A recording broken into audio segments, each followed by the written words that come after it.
las personas que más han sufrido se convierten en nuestras más grandes maestras.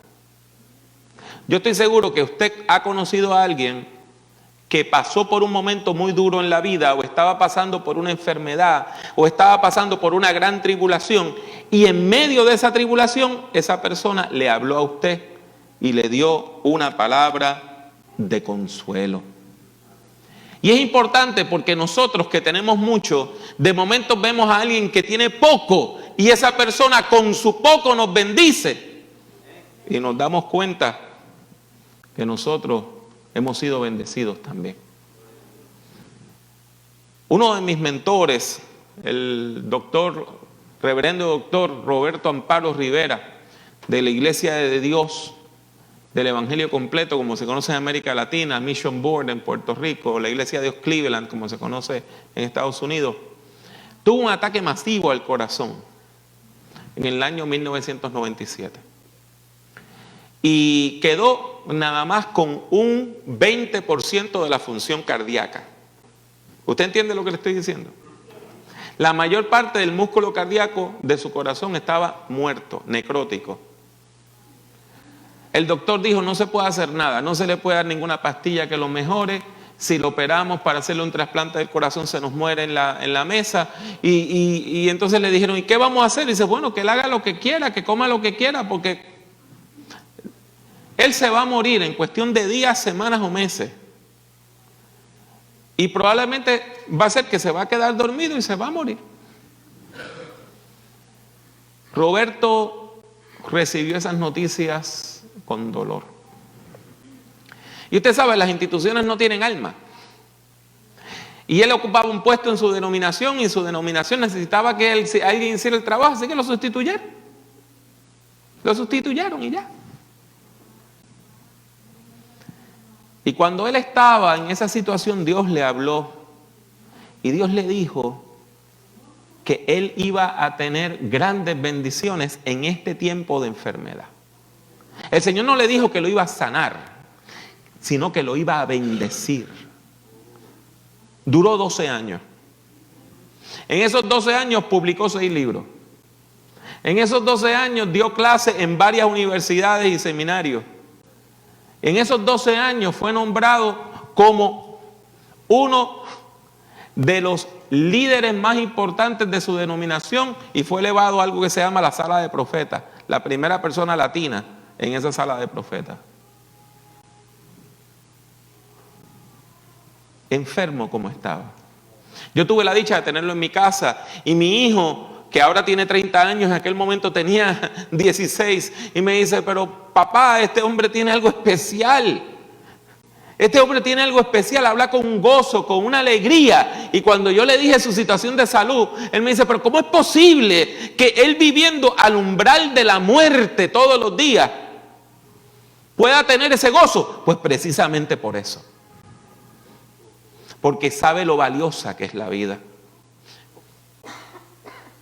Usted y yo quizás estamos pensando en lo que vamos a hacer en 5 años, en 10 años. A lo mejor estamos pensando en el futuro de nuestros hijos, y nuestro chico tiene 6 o 7 años y ya estamos pensando en la universidad y cómo se la vamos a pagar. Y usted tiene ya, entró a los 40 y tantos, 50, está pensando en el retiro. Y hay personas que nada más están pensando si yo puedo llegar hoy a esta noche. Si yo puedo sobrevivir hoy. Y viven de día en día, sin pensar que hay un mañana. No viven la vida a plenitud. No valoran la hermosura de un nuevo día. No pueden ver el futuro con esperanza. Esas son las personas que se levantan por la mañana y no pueden ver belleza en el mundo. Los pájaros cantan todos los días. El sol sale todos los días. Hay amaneceres y atardeceres preciosos todos los días. Pero cuando usted está empeñado en sobrevivir nada más hoy, ¿sabe qué? Usted no puede notar ni eso. Qué difícil es vivir rodeado de gente que solamente quiere sobrevivir. Y la crisis en la cual vive nuestra sociedad es una crisis que nos lleva a pensar que necesitamos sobrevivir. Más que vivir, sobrevivir. Más que proyectarnos al futuro, sobrevivir otro día.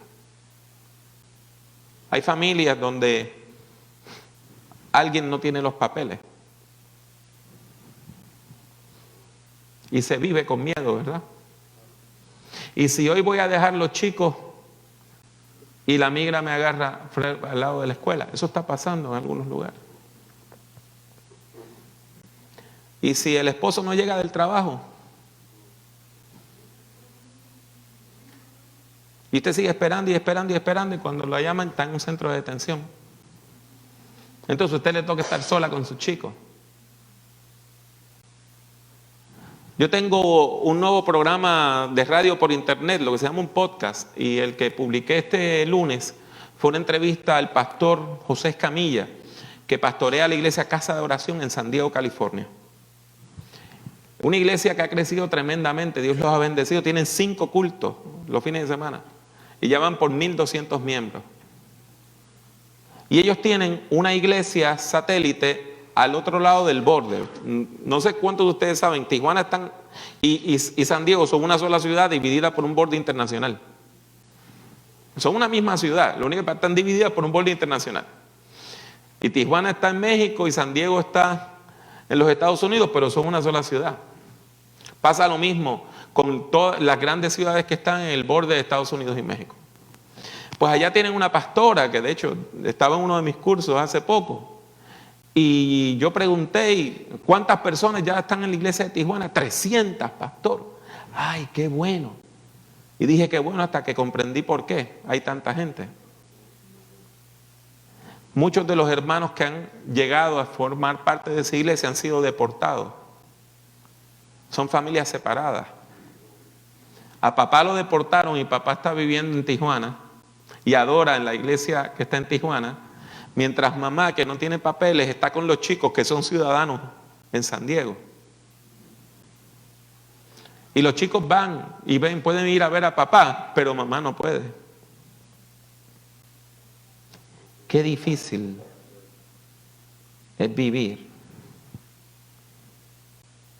cuando hay personas que solamente pueden pensar en sobrevivir.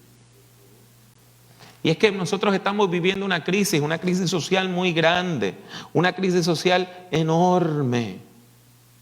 Hermanos, hermanas, es una cosa terrible lo que nosotros estamos viendo, cómo se han desquebrajado los valores.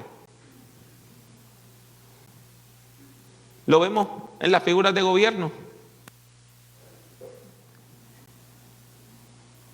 Qué terrible lo que está pasando en este país, donde el insulto se ha convertido, el insulto, la amenaza, el echarle la culpa a otro, en una manera de vivir.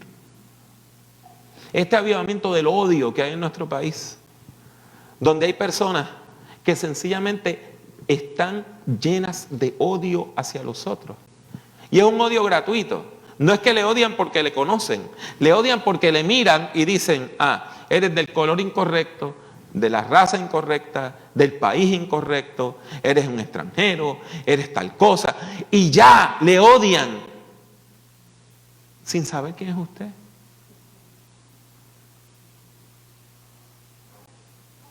Los Estados Unidos está ganando más dinero que nunca antes en la historia, pero usted está mejor. ¿O eso es una bonanza que nada más le llega a las grandes compañías?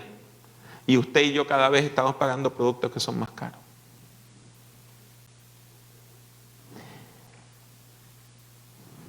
Vivir en un ambiente de crisis social afecta a la familia, afecta al matrimonio, afecta a nuestros hijos. En una familia donde alguien no tiene papeles, no solamente se afecta a la persona que no los tiene, se afectan los chicos. Y papá, ¿llegará esta noche a casa? Algunos de nosotros, buscando una vida mejor, llegamos a Estados Unidos y trajimos a nuestros chicos, pero nadie tenía papeles. Y ahora nuestros chicos estudiaron aquí, no conocen nuestro idioma, no conocen nada de nuestro país, porque se criaron aquí desde que tenían 3, 4, 5 años, pero no tienen papeles.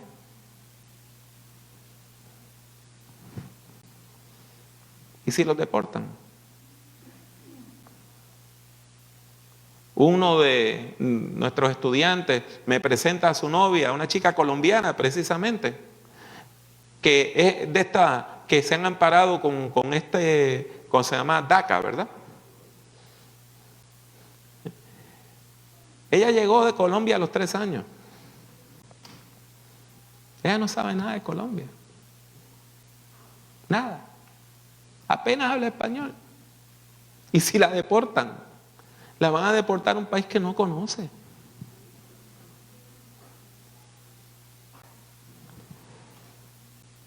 La vida es dura. Y la vida es dura todos los días para todo el mundo. Hay una película que se llama El Profesional, The Professional. Y es de un asesino que mata gente. Y entonces él rescata a una niña que le mataron todos sus familiares. Y la niña en una lo mira y le dice: la vida es así de dura siempre, o mejora en algún momento. Y él la mira y le dice: la vida siempre es dura. Y sabe que eso es cierto. La vida siempre es dura. No importa la cantidad de dinero que usted tenga, no importa el éxito que usted tenga, la vida siempre es dura. Vivir siempre es un desafío. No sé cuántos de ustedes recuerdan, hace unos años, el golfista más famoso del mundo, Tiger Woods, tuvo un año terrible. Lo descubrieron que había tenido una relación extramarital, se convirtió en un escándalo, se lastimó la espalda, no podía jugar, su esposa lo abandonó, se divorció, y ese hombre que estaba a punto de llegar a tener $1.000 millones en activos, de momento vio su carrera caer. Todavía era supermillonario.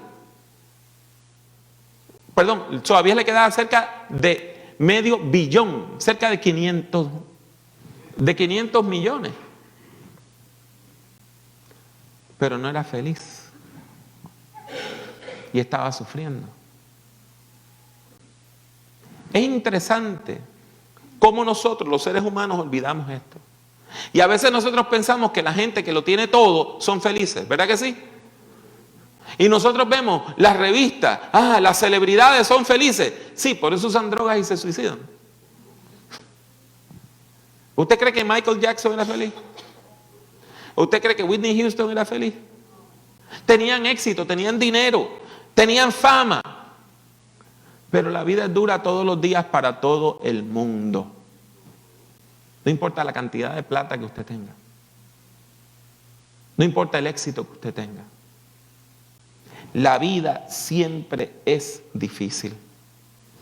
Y para nosotros, que no tenemos esos recursos, que no tenemos ese dinero, que no tenemos esa fama, que a veces no tenemos ni papeles, la vida parece todavía más dura, ¿verdad? Y uno se pregunta cómo nosotros vamos a enfrentar la vida con esperanza. Ahí es que viene la palabra de Dios y nos habla, y la palabra de Dios nos ilustra.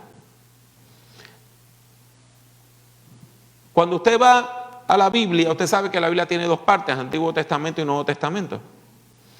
El Antiguo Testamento se divide en 4 partes.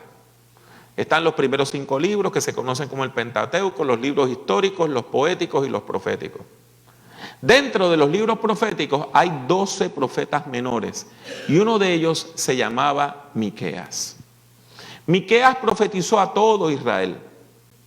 La mayor parte de los profetas profetizaban nada más a una parte de Israel. Cuando él está ministrando, ya Israel se había dividido en 2 reinos. Usted recuerda, la Biblia nos dice que Israel estaba compuesto por 12 tribus. Y esas 12 tribus estuvieron unidas al principio en un solo reino, que fue gobernado por Saúl, que fue gobernado por David y que fue gobernado por Salomón. Pero el hijo de Salomón, Roboam, fue imprudente y el reino se dividió. Quedaron 10 tribus al norte, en el reino de Israel, conocido como el reino del norte, cuya capital era Samaria, y 2 tribus al sur, el reino de Judá, donde gobernaban los descendientes de David y cuya capital era Jerusalén. Miqueas le habla a ambos reinos y le habla a los líderes políticos y religiosos de ambos reinos. Y les da palabras duras. Les da palabras de juicio. Les da palabras donde condenan la forma como trataban al pueblo. Usted se puede imaginar lo difícil que sería para un pueblo pequeño, para un reino pequeño, como el reino de Judá, enfrentar las presiones internacionales, enfrentarse a los reinos de Asiria, de Egipto, de Babilonia, que estaban siempre tratando de conquistarlo, de enfrentar ejércitos que eran mucho más grandes, y que cuando venían esos reinos, a veces no venían directamente a conquistarle, sino le decían, páganos y no te invadimos. Y le tenían que pagar tributo. Como cuando viene un pandillero y le dice a alguien, bueno, si me pagas $200 al mes, no le quemo la tienda. Eso hacían los grandes reinos también. Si usted busca en la Biblia, hay un episodio de donde un hombre llamado el Senaquerib era un título, va a Judá y hace exactamente eso. Y le dice al rey Ezequías, bueno, tiene dos opciones, o pagas o te invadimos. Miqueas predica en ese ambiente, donde los líderes políticos y militares, religiosos, del reino del norte y del reino del sur, estaban tratando de sobrevivir. Y estaban dispuestos a hacer muchas cosas malas por sobrevivir. Y él les da palabras de juicio, porque no tenían fe y no confiaban en Dios. Pero dentro de esas palabras de juicio, a veces también encontramos palabras de vida y de salvación. ¿Usted entiende lo que le estoy diciendo? El juicio y la salvación van de la mano. Los problemas de la vida y las bendiciones de la vida van de la mano. A veces nosotros pensamos que un estado de bendición es un estado completamente distinto al que nosotros tenemos. ¿Sabe qué? No. Un estado de bendición es cuando usted abre los ojos a lo que Dios ya está haciendo en su vida. Y usted se da cuenta que ya Dios está obrando en su vida. Y que usted tiene todas las herramientas necesarias para ser feliz.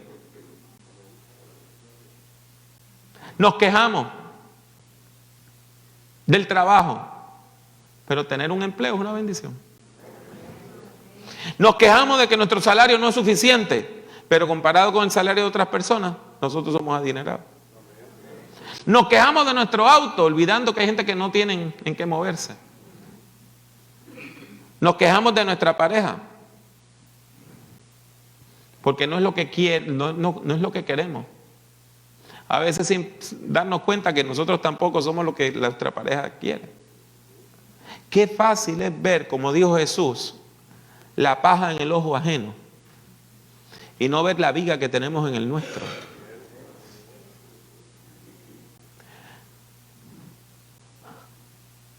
Hay personas que viven pensando que no tienen. Y hay otras personas que sencillamente abren los ojos y se dan cuenta de todo lo que Dios le ha dado.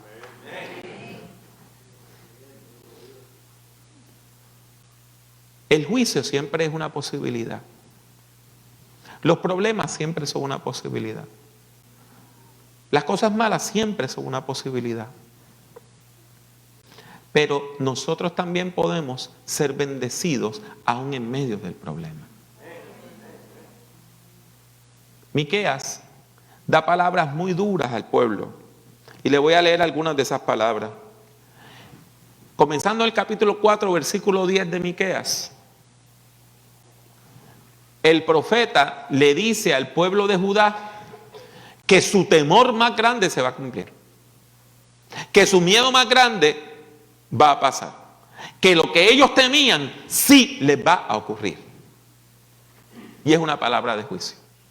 Comenzando en el 4:10 dice: duélete y gime, hija de Sión, como mujer que está de parto, porque ahora saldrás de la ciudad y morarás en el campo, y llegarás hasta Babilonia.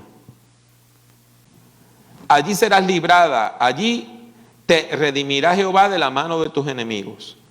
Y usted dice, ¿qué es eso? Mire, el reino de Babilonia era el reino más importante del siglo VI antes de Cristo. Y los babilonios, cuando conquistaban un país, se llevaban a todos los líderes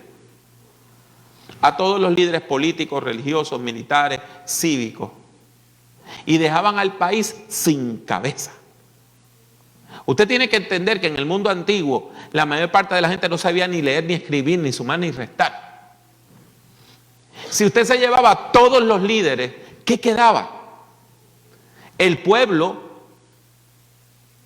perdido, sin norte, sin saber qué hacer. Y note cómo Miqueas le dice a la ciudad de Sión, a Jerusalén, ¿verdad? Saldrás de la ciudad y morarás en el campo y llegarás hasta Babilonia. Ellos entendieron lo que Miqueas estaba diciendo. El reino de Babilonia va a venir a conquistar, y va a conquistar a Judá, y va a invadir a Judá. Y se va a llevar a nuestros líderes. Lo que no queremos, que es una invasión, eso va a ocurrir. Lo que no queremos, que destruyan la ciudad santa, eso es lo que va a ocurrir. Y lo dice más clarito cuando dice, pero ahora se han juntado muchas naciones contra ti y dicen, sea profanada. Y vean nuestros ojos su deseo en Sión. O sea, que sea profanado profanada la ciudad. ¿Qué quiere decir profanar? Cuando usted entra a un lugar santo. El templo de Jerusalén fue destruido por los babilonios. La ciudad fue destruida por los babilonios. El templo fue quemado por los babilonios.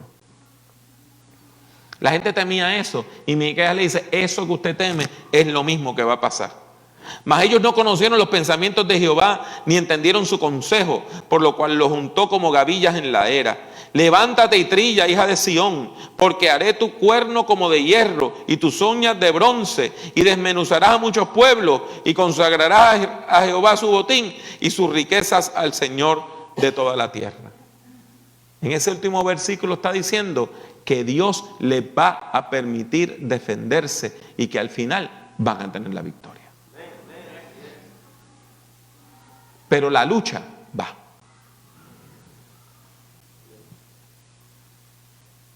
Nosotros a veces queremos la victoria sin la lucha. Nosotros queremos que Dios nos bendiga sin sudar. Nosotros queremos que llegue la bendición sin nosotros hacer nuestra parte.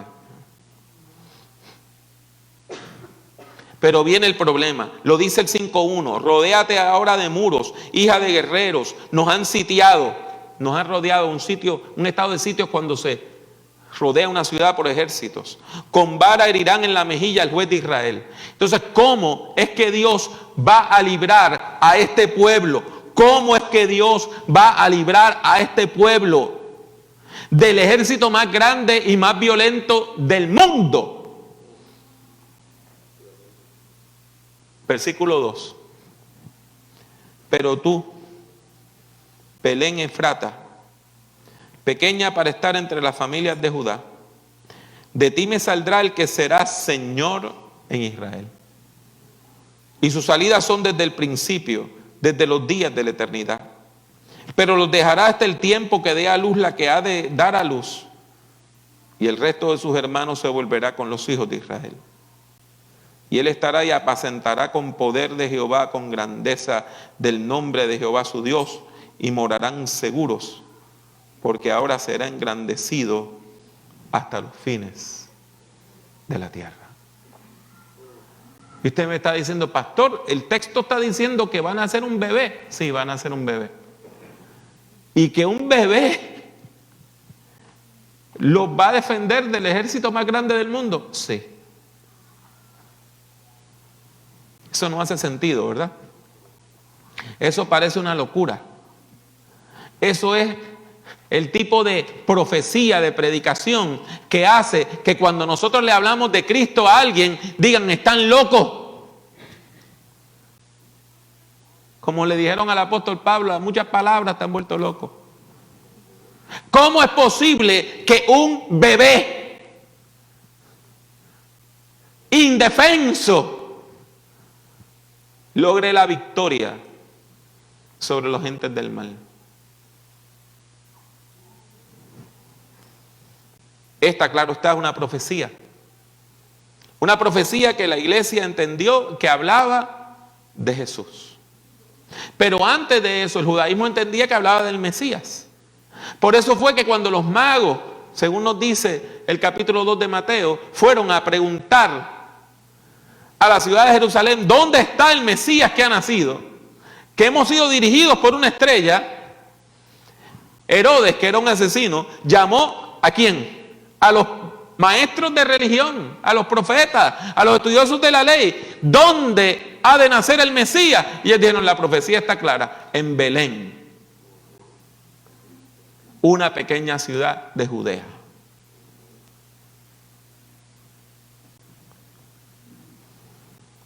Y usted dirá, pero ¿cómo es posible que un bebé nos defienda? Una pregunta. Antes de esta predicación, ¿usted había escuchado algo últimamente sobre el ejército de Babilonia?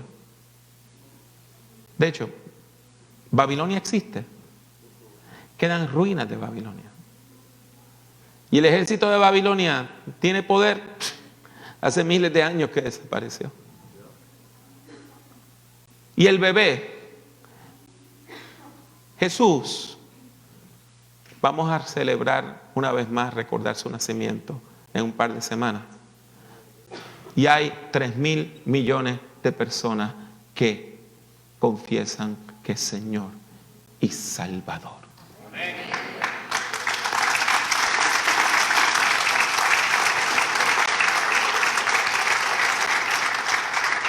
Entonces dígame usted,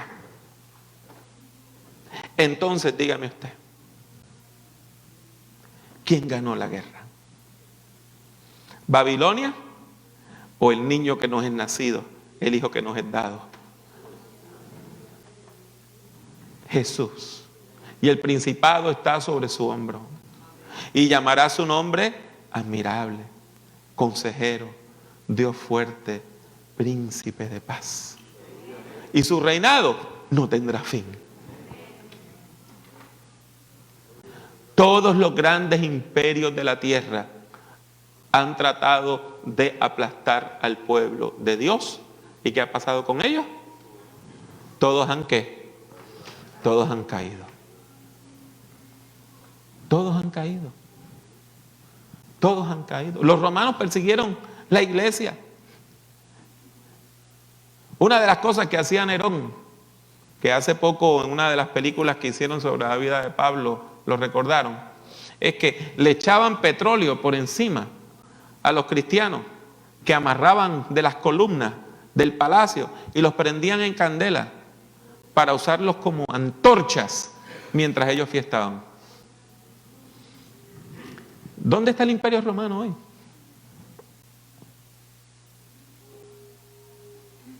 Pero Jesús sigue siendo Señor. Esto es importante, porque lo que encontramos aquí en Miqueas 5 no es una promesa más, es la promesa. No es una promesa, es la promesa de que Dios viene en nuestro auxilio, de que Dios viene en tu auxilio. ¿Lo crees? ¿O no lo crees?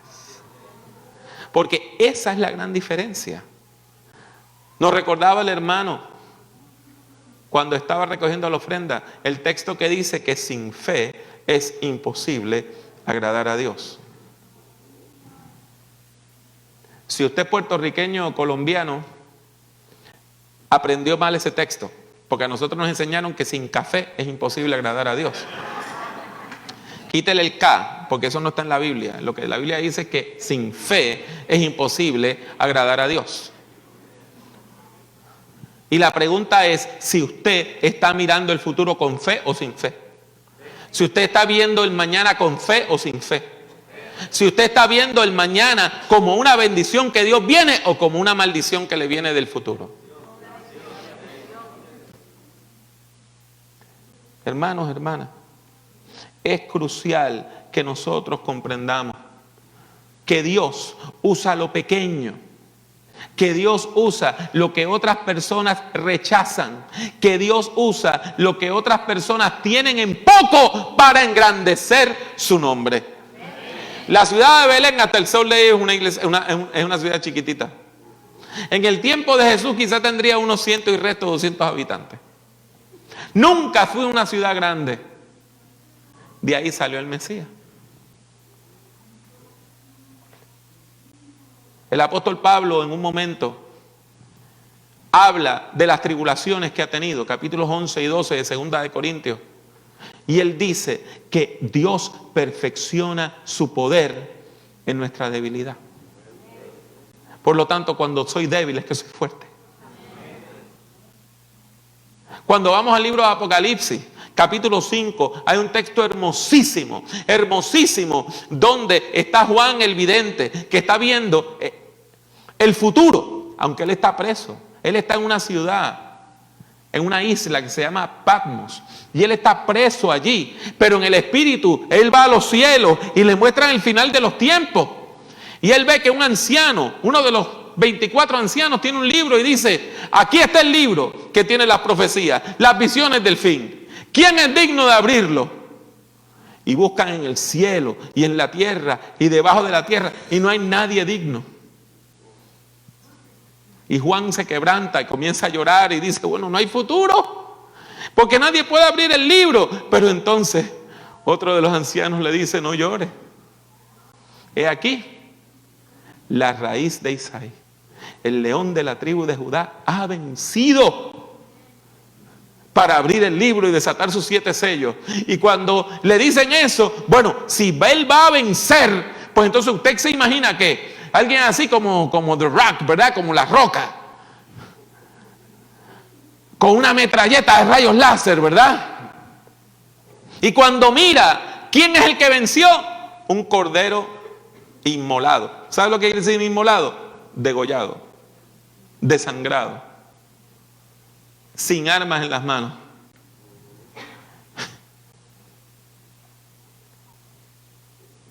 Ese cordero degollado, por su sangre derramada, venció al imperio, venció a Satanás, venció las huestes demoníacas, venció la muerte. Porque lo débil de Dios es más fuerte que lo fuerte del mundo. Porque lo poco de Dios es más que las riquezas del mundo. Por eso es que tenemos esperanza. Por eso es que tenemos esperanza. Porque nosotros confiamos en aquel que en el nombre del Señor puede multiplicar lo poquito que tenemos. Porque Dios multiplica nuestra fuerza. Porque Dios nos da fuerzas cuando estamos decaídos. Porque Dios nos da óleo de gozo cuando tenemos tristeza. Porque Dios nos vivifica cuando nos sentimos morir. Una y otra vez vamos a las Escrituras y lo vemos, cómo Dios usa al pequeño, cómo Dios usa al pequeño, al débil, al indefenso, y Dios le da la victoria. En el Antiguo Testamento hubo un momento que Gedeón se iba a enfrentar a un gran ejército y Dios le dice: no, si tú vas con ese ejército vas a pensar que ganaste porque tú eres buen general. Saca un poco de gente. Y después dice: no, todavía hay mucha gente, saca un poco más. Y después todavía hay mucha gente, saca un poco más, y terminaron 300 hombres. Y con esos 300 hombres Dios le dio la victoria. Para que sepan que la victoria es de Dios y no de nosotros.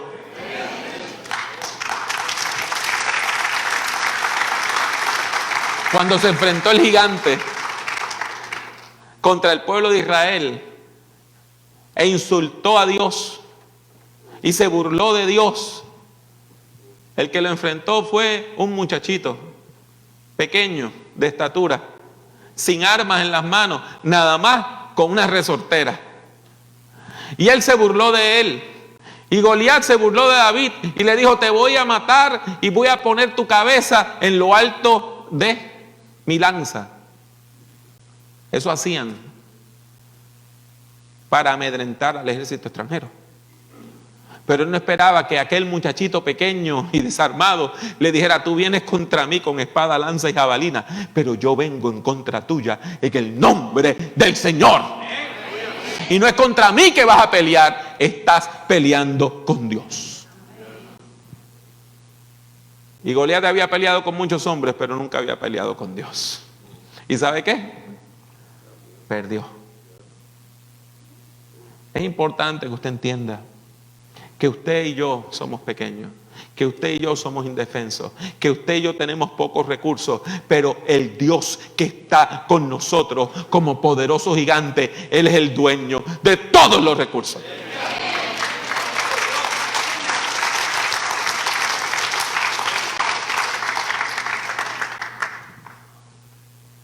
Que cuando alguien nos ataca a nosotros,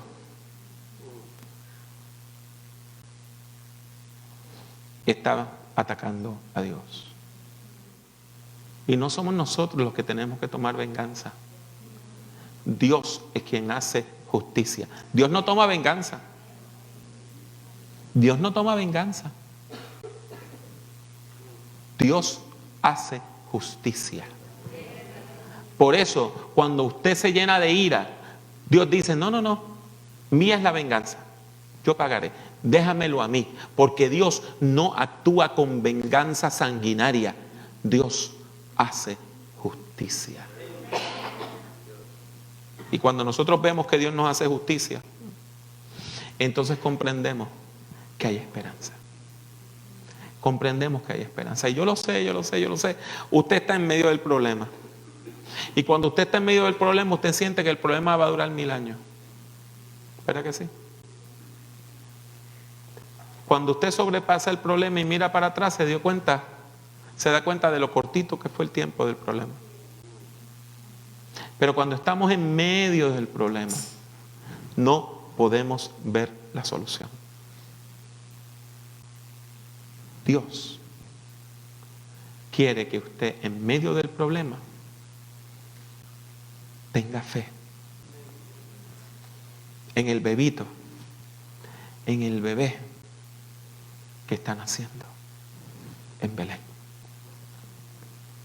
Y que confíe que lo que parece poco de parte de Dios es todo lo que necesitamos para alcanzar salvación. ¿Saben por qué tenemos esperanza? Porque tenemos un Salvador.